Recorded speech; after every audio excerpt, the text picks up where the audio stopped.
Magandang araw po sa inyong lahat mga ka-vlog boss, idol, regular viewer, silent viewer at kasama na rin po ang lahat ng mga OFW.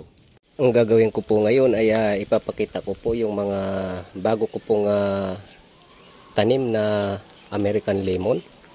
So itong American lemon po na to ay ginawa ko po silang seedling at ngayon po ay inilipat ko na po sila dahil unti-unti pong namamatay yung iba, mayroon pong sumisira. So ang ginawa ko po ay itinanim ko na po sila para yung sumisira po ay maiwasan. Dati po ay inilagay ko po sila dito, ngayon po ay inilipat ko na sila.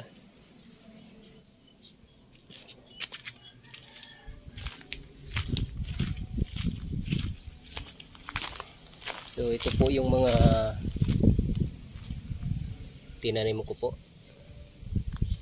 Yan, 1, 2, 3, 4, 5, 6. So 30 po to. Itong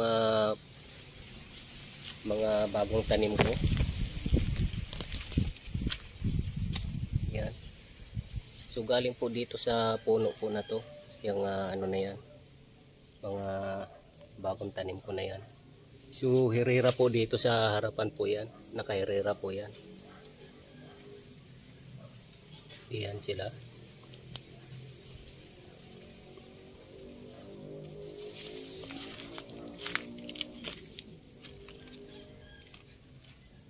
Ayan po. So hindi ko na po pinatagal. So patatagalin ko pa sana. Kaso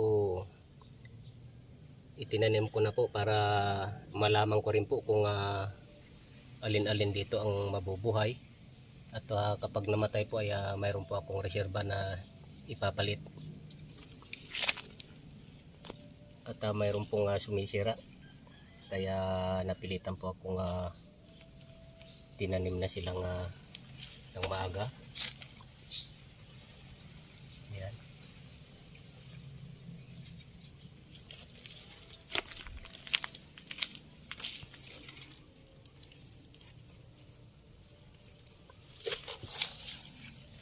Ayan po.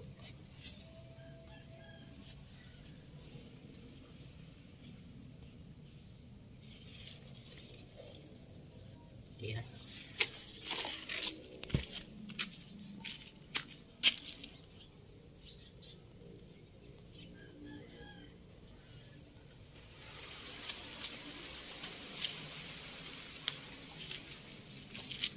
So liban po sa may itinanim na ako, ay mayroon po akong isang bunga na ginawa ko pong binhi rin para reserba po kung sakaling may mamatay.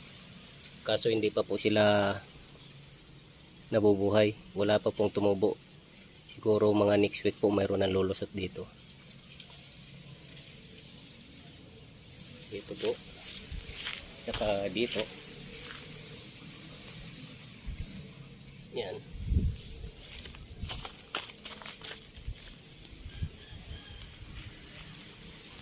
So pag sakali po nabuhay yan ay tabi-tabi na po yan sila dyan. So napakaganda po ng American lemon na to kasi pag namunga po yan napakaganda tingnan at saka maliliit lang po sila na puno. So lumalabas po na 30 piraso na po to pag sakaling nabuhay.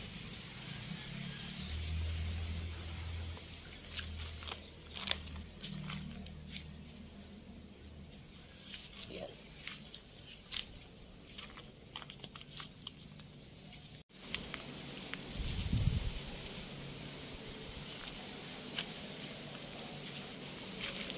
At ito naman po yung mga kalamansi ko. So malapit ko na pong abonohan sila. So mayroon na po akong abono. At i-schedule ko na lang po para maabonohan sila. Itong mga kalamansi ko. At saka yung langka. Kaya abunuhan ko po yan. Itong orange.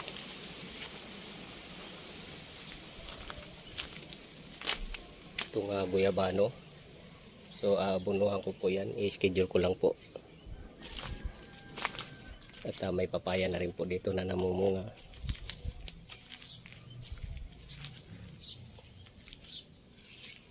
At liban po sa lahi po na American lemon na yan, ay mayroon din po akong itinanim. So direct ko na pong itinanim mga buto. So hindi ko na po ililipat yun pag sakaling tumubo dahil naka-organize na po yung pagtanim niya. Wala na pong lipatan. Pero hihintayin ko po kung kailan po siya tumubo. Pero nakatanim na po sila. Ito nga po itong lahi na to. So napakamahal po ng American lemon na to. Kasi 20 pesos pala po ang bawat isa nito. Pero binili ko talaga para magkaroon po ako ng binhi. So iba naman po yung lahi na yan, yung mga itinanim ko na yan. Yung lahi po na yan ay yan pong mga nakatanim na yan dito. At ito po yung nasa palengke na tinitinda. At mayroon din po ako mga 35 piraso po na buto. Itinanim ko na po lahat. At saka ko na lang po ipakita kapag tumubo na po sila. So ang ipinakita ko lang po itong mga bago kong tanim. Yan. Yan sila.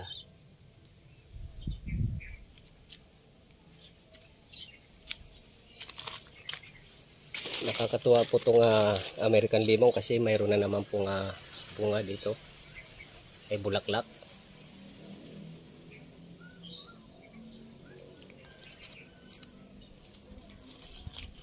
Yan. At ito bunga na siya. Yan.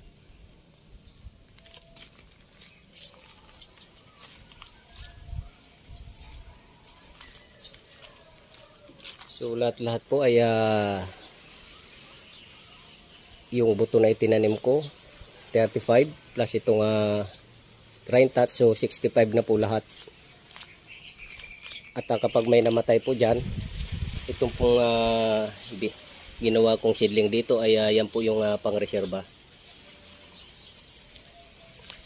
Yan.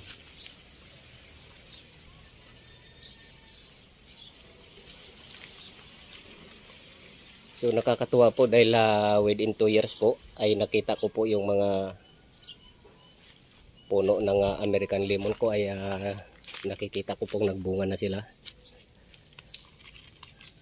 Ayan o.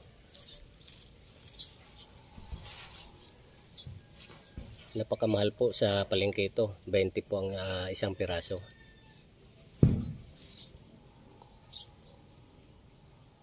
Yan.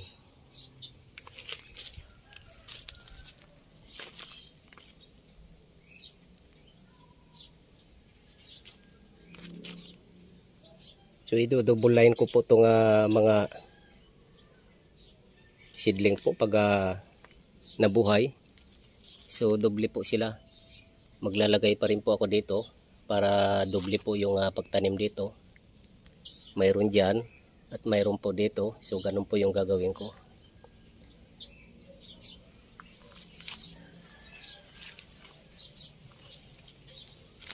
So organize po ang pagkatanim nito dahil nasa gilid lang po. Wala po sa gitna. Ang sa gitna po ay itong kalamansi. Ayan.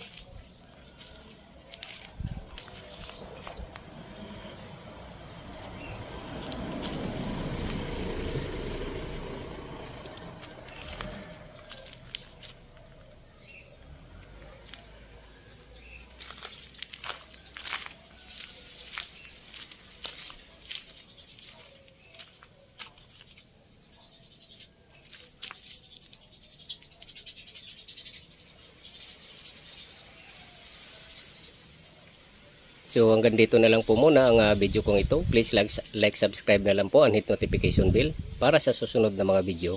God bless all po.